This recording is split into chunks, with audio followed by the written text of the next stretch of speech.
من الشيطان الرجيم بسم الله الرحمن الرحيم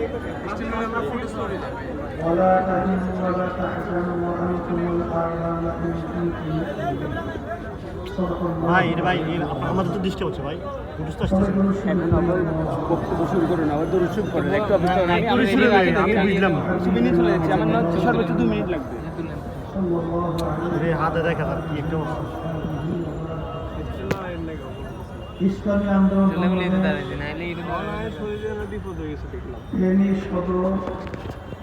এবং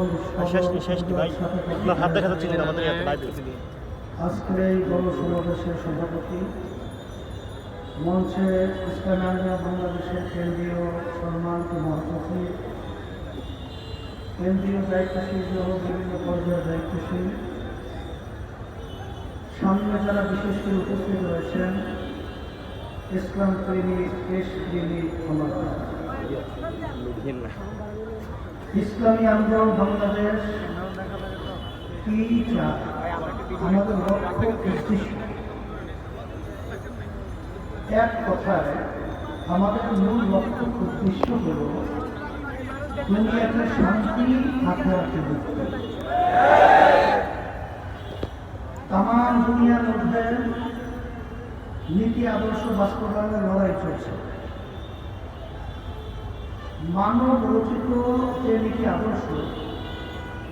আমরা ইতিহাস পর্বে পর্যালোচনা করে দেখব এর মাধ্যমে শান্তি আসে নাই শান্তি আসতে পারে না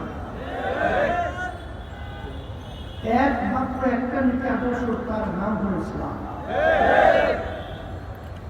ইসলাম যখন যেখানে প্রতিষ্ঠিত ছিল বিজাতিরা পর্যন্ত তাদের দেশ ছেড়ে শান্তির লক্ষ্যে সেই দেশে এসে বসবাস করেছে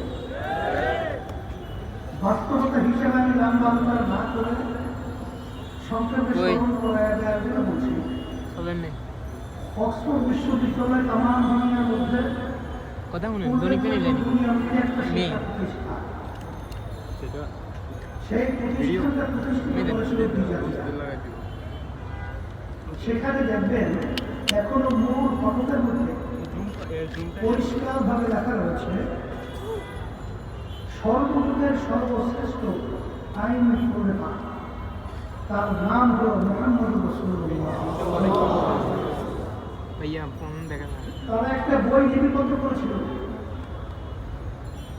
100 মনীষীর নাম তারা একাত্তরের একটা বই আকারে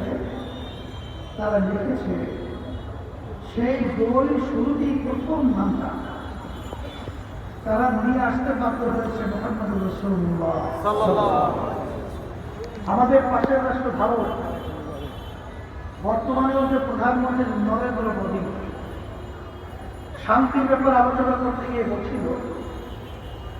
আল্লাহ রাসূল সাল্লাল্লাহু আলাইহি ওয়াসাল্লামের কথা উল্লেখ করে তার নীতি আদর্শ যদি তোমরা ফলো করতে পারো শান্তি দেখতে পাবে। তার বাস্তবতা হিসাবে আমি বলছি 5ই আগস্ট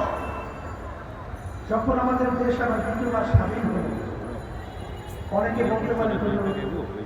আমাদের দেশটা 71 স্বাধীন হয়েছে আবার নতুন কি স্বাধীনতা আসলে আমরা 71 স্বাধীন করেছিলাম কিন্তু বাংলাদেশের মানুষ স্বাধীনতা পায় না মূলত আমরা স্বাধীন দেশে পরাধীনতায় আমরা দিন যাপন করছিলাম রাত্রি যাপন করছিলাম এখন প্রকৃত 5ই আগস্টে আসলে এখন সবাই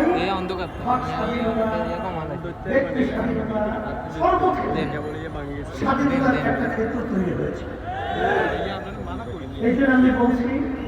5ই আগস্ট আমরা স্বাধীনতা পেয়েছি ওই স্বাধীনতার পরে আপনারা দেখেছেন যখন নাকি আইন শৃঙ্খলা সহ সব এক পর্যায়ে ভেঙে পড়েছিল তখন বিজেপিদের মন্দির তাদের জান মাল ইজ্জতে হেফাজত সংরক্ষণের জন্য ইসলামপন্থী আইন এবং ইসলামী আন্দোলন বাংলাদেশের তার সহযোগী সংগঠন যারা রয়েছে তারা তাদের মন্দির পাহারা দিয়েছিল, তাদের জানমাল ইজ্জতের নিরাপত্তার দায়িত্ব পালন করেছিল। শুধু এটা আমি মুখে বলছি তাই নয়, এরা কিন্তু ভারতের আনন্দবাজার পত্রিকা, ভারতে পর্যন্ত আমাদের লোকজনের কপি সহ ছবি দিয়ে ইসলামী আন্দোলনের নাম উল্লেখ করে সেখানে সংবাদ পরিবেশিত হয়েছে। সাহাবাকে দেখছেন, যখন হিন্দুরা জমা হয়েছে তখন তারা অপপটে একথা স্বীকার করতে বাধ্য হয়েছে সাংবাদিকদের সামনে,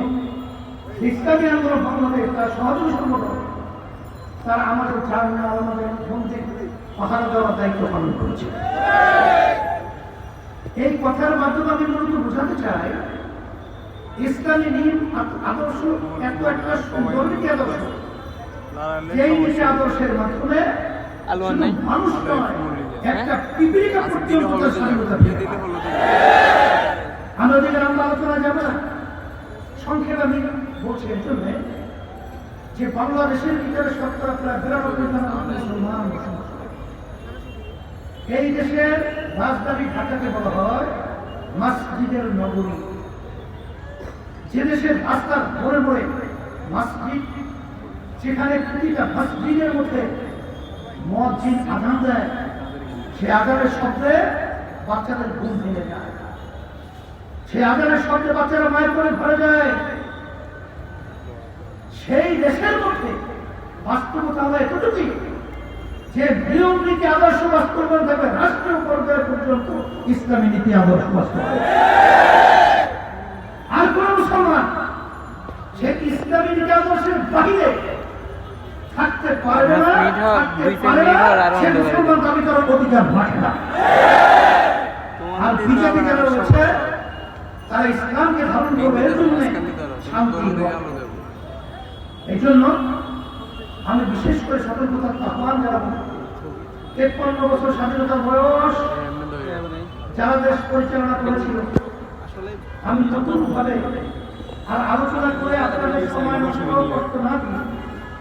সংক্ষেপ এতটুকু বলবো যে এদের পরিচালনায় এই সুন্দর একটা দেশ বাংলাদেশ একবার নয়, দুইবার নয়, 5 বার তাম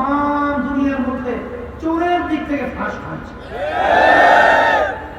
আজকে তাম দুনিয়ার মধ্যে দুর্নীতির দিক থেকে ফাঁস হয়েছে, খুনের দিক থেকে, খুনের দিক থেকে, খুনের দিক থেকে, মিথ্যার দিক থেকে 1 নম্বর পদ অধিকার করেছে। আল্লাহ রাব্বুল আলামিন বলেছেন, যে জাতি তাদের ভাগ্যের পরিবর্তন তারা না করে, ওই জাতির ভাগ্যের পরিবর্তন আমি করি না। সময় এসেছে, 5ই আগস্টের পরে আপনারা দেখেছেন বৈষম্য বিরোধী কোটা সংস্কার, এই আন্দোলনটা যখন ছাত্ররা শুরু করলো